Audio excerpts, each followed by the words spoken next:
Hey Fossil Ridge students, I'm Iggy Borashevsky, and I'm here with Officer Holpuck, and I'm just going to ask her a couple questions about driving regulations. Ready to go? Sure. So to start off, what are the differences between yours and Ken Lowry's duties in the school parking lot? Well, they're very similar in a way, but I'm actually an employee of the Fort Collins Police Department, so I have duties as a police officer, where Ken is actually employed with the school district, so he's assigned to the school. So he's going to focus more on the parking lot and keeping all those regulations in place and making sure that the parking passes are issued and stuff like that, where I help him out on those things, and I can help write out the school parking tickets. However, if I actually write one of the city tickets, and that's where the kids are ending up with points on their licenses and actually having to pay the fines to the city versus back to the school. Okay. So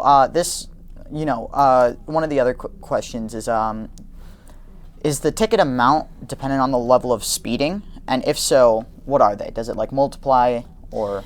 Well, I mean, it depends. I mean, in the city, when you're looking at a ticket from any city officer on any city public streets, when you're speeding 1 to 6 over, there's a certain fine. If it's 6 to 9 over, there's another fine. And then above 10, there's another fine. So typically that above 10 is about a $100 fine on city streets. That 5 to 9 over is a $50 fine on city streets.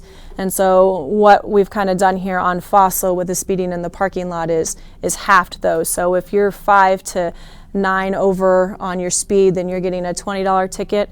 And then if you're 10 miles an hour over on your speed, you're getting a $50 ticket. So really kind of cutting those in half of what you see from a normal city ticket.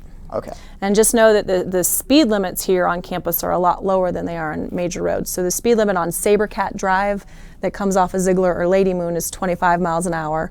But our speed limits inside our actual parking lots drops down to 15. And that's because we have so many pedestrians that are walking around and, exiting and entering their vehicles and coming in and out of the building, stuff like that. So can Ken Lowry legally give any ticket? Like, is he permitted to? He can give school tickets, yes, okay. And those are enforceable here on school grounds. So you're looking at school discipline-wise. So that's why the fines and stuff are associated, and those are paid to the school, and it goes back into things for Fossil Ridge High School. So that's all used within their budget as far as what they want to. I don't know exactly what they spend it on a lot of times, but Ken will purchase, like all the parking passes get purchased out of that parking fund budget so that kids get those issued every year, because your first one's free. You don't have to pay to get a parking pass here, but you do have to have one on your car. But that's how we pay for some of that, is through the different fines that are assessed. I believe your student ID, some of that stuff comes out of that fund as well. Okay. So has anyone actually been hit by a car in the parking lot, like a student just casually walking by? We've had some accidents of kids getting hit by cars. There are not a lot of them. I think there's a lot of close calls that happen. And it's not just the fault of the driver. I think I see a lot of pedestrians out there as well. A lot of kids are forgetting that golden rule they learned in kindergarten, to look both ways before they cross the street, and just kind of walk out in front of one another. But there's been some reckless behavior, kids hanging off cars, jumping on them, riding on them, stuff like that, where there's been some accidents, and it becomes very dangerous. Okay. So would you be able to address the question of the senior lot and intimidation towards underclassmen who park in the area? Well, there is no senior lot at Fossil Ridge High School. I think the misconception comes from our actual tickets that Ken issues, the school district tickets.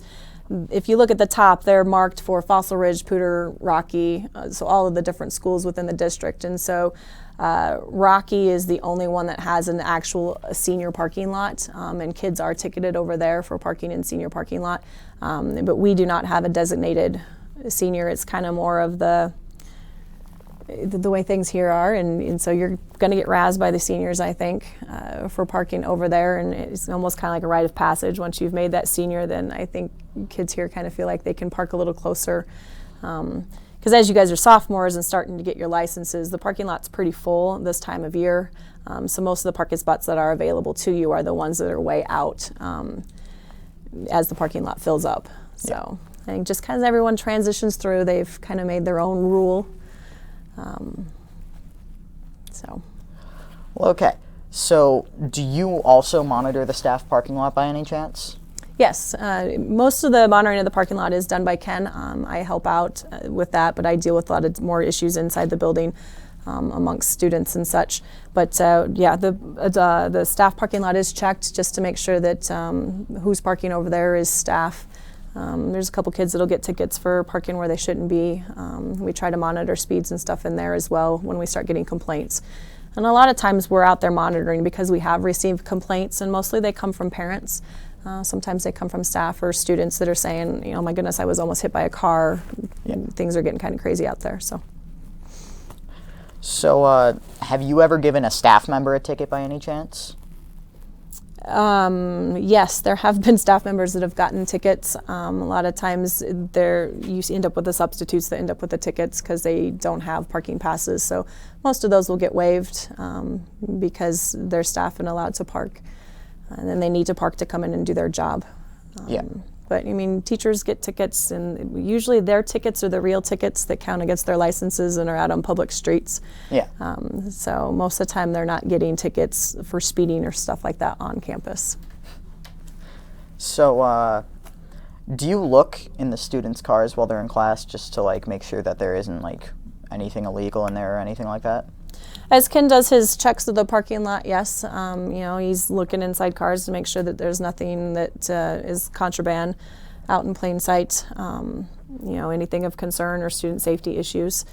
But like cars are not opened and searched through by any means. Okay. If we do have to do a search of a student's car, the student's present at that time. But students need to realize that once they bring their property on campus, it is subject to search by school administration. If they have reasonable suspicion to believe something is, you know, contraband or illegal with them. So, but that will be searched by school staff. Okay. So if you refuse to pay your parking tickets at all, are you just unable to graduate?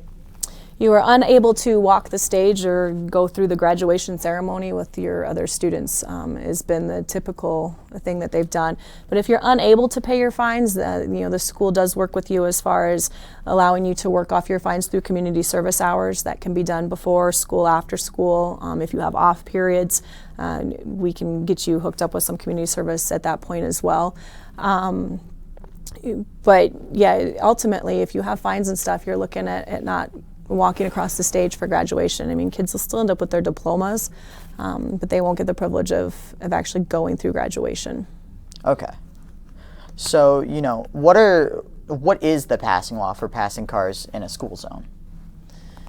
For passing cars in a school zone, I don't think there's anywhere out here in our parking lot or on Sabercat that you can pass. I mean, you're still going to abide by the double yellow line or that would be on any city streets that you can't pass there, much like you can't pass cars on side streets.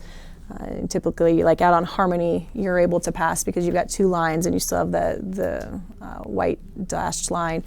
On the highways, obviously, same rules apply. Okay. So, can you carry a knife on a keychain or in your car? No, you're not allowed to have any type of weapons on campus at all. So that's in your vehicle or on your person. So can't have it. Okay.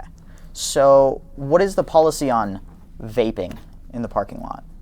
Vaping is not allowed on school campus. Depending on what's in it is whether or not you're going to get a ticket from me. If you're under the age of 18 and it actually has nicotine or the THC for the marijuana in them, then you are looking at a ticket from me for either underage tobacco use or minor in possession of marijuana.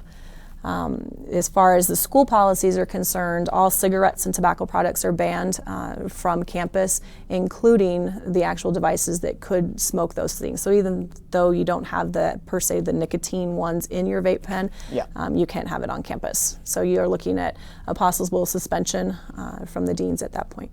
Okay. So do pedestrians get tickets for jaywalking or unsafe behavior? They can if they enter, crosswalks and stuff when they're not supposed to. There's not per se any jaywalking laws within a parking lot. We don't even have any jaywalking laws within the city of Fort Collins. So if they're doing something unsafe or some of that, pedestrians will get tickets for hanging off the side of vehicles. They could. Or stepping out into traffic. If they get hit by a car, they could be found at fault versus the driver, depending upon the circumstances. But if the pedestrian is already in the crosswalk and that car is approaching, then the car is going to be at fault. So the car has to yield to the pedestrian in the crosswalk. Okay. So can you leave your car here parked overnight? You can. Some people do for different events that they go on, school things. The parking lots unfortunately become targeted then for thefts into those vehicles. We've had a few of those in the past. So if you need to leave them, sometimes it's good just to check in with the teacher or staff member that you're going on the trip with and saying, hey, I got to leave my car here. And then we can PSD has night security that roams around, and we can just let them know that we've got an extra amount of cars in the parking lot because of. Okay. So can your parents get tickets for aggressive driving in the parking lot? They can, but they're probably looking at more of an actual real ticket from me as far as a city ticket for some type of careless or reckless driving, depending upon what's going on. I suppose we could try to write them a school ticket, but there's not a whole lot of enforcement because, they don't have any graduation or fees or anything like that on the line.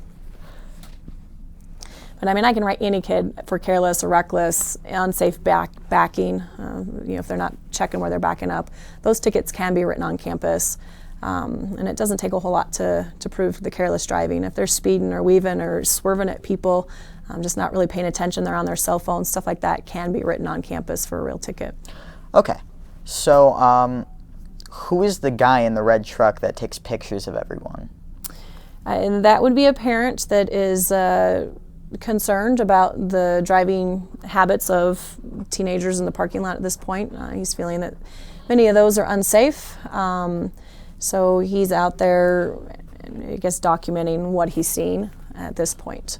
But we are aware of it and have been working with him and trying to change some of the ways we're patrolling the parking lot so that he can go and not take pictures of everyone. Okay. So will you clarify the amount of time we would get for lunch next year? Because we believe we would be, there would be a couple driving issues since a lot of the upperclassmen tend to leave, for lunch. So what would really happen? I don't know what the actual schedule looks like. That's going to be more of a question for administration. I believe it's going to be increased by a few minutes from what you guys already have, but I don't know for sure. And just know at the beginning of the year, all your freshmen are still going to be staying on campus. A lot of sophomores will still be on campus because they won't have their driver's licenses. Obviously, unless they're leaving in a car with someone else. Yeah. And carpooling is hard at your guys' age because you're not allowed to have passengers if you're within the first 6 months of your driver's license. You can't have anyone in your car under the age of 18 that's not related to you.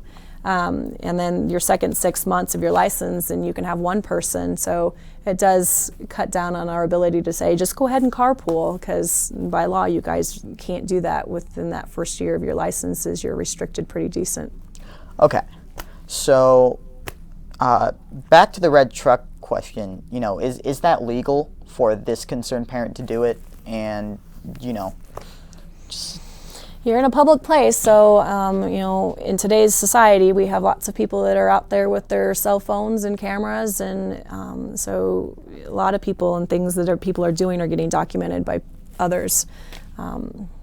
So as long as those pictures are staying of, actual driving behaviors and, people don't feel like they're being violated in other ways, or, if somewhere where they feel like they should be more private. Okay. Does that make sense? Do you think sophomores really need to know do they need to know these regulations since they just got their licenses? They already went through driver's ed and all that stuff. And, most introductory drivers tend to keep it really on the safe side, so. A lot of driving problems or accidents happen just because of inexperience. I think it's important that you guys are aware of the parking lot, because slower speeds are going to help reduce accidents. Paying attention to your surroundings are going to help reduce accidents. I mean, so many of the accidents in the parking lot are from people backing up, and it's just because they're not really looking around their surroundings, or they don't know their vehicle very well. They're pulling in too tight and stuff like that. Yeah, so I'd really like to thank you for just answering all these questions. And is there anything that we didn't really talk about in parking safety regulations? And if so, what is that? And what else would be important for the sophomores to know? I think it's important for sophomores and all students to just pay attention to your speeds and really watch for pedestrians out there in the parking lot. Watch out for one another. Make sure you guys are looking both ways before you're crossing the street and getting into those crosswalks, because sometimes people aren't paying attention. And we're just trying to prevent the accidents from happening. So pay attention to your speed and pay attention to your surroundings. Okay. Thank you so much for just coming down to talk to us about this and just, I guess, informing everyone of driving regulations and just making sure that we're all careful. Well, thank you for having me. Yeah. It's fun. I'm available anytime if anyone can say hello or has questions. Well, I'm Iggy Borishevsky, and this is Officer Holtbuck, and thank you very much for tuning in.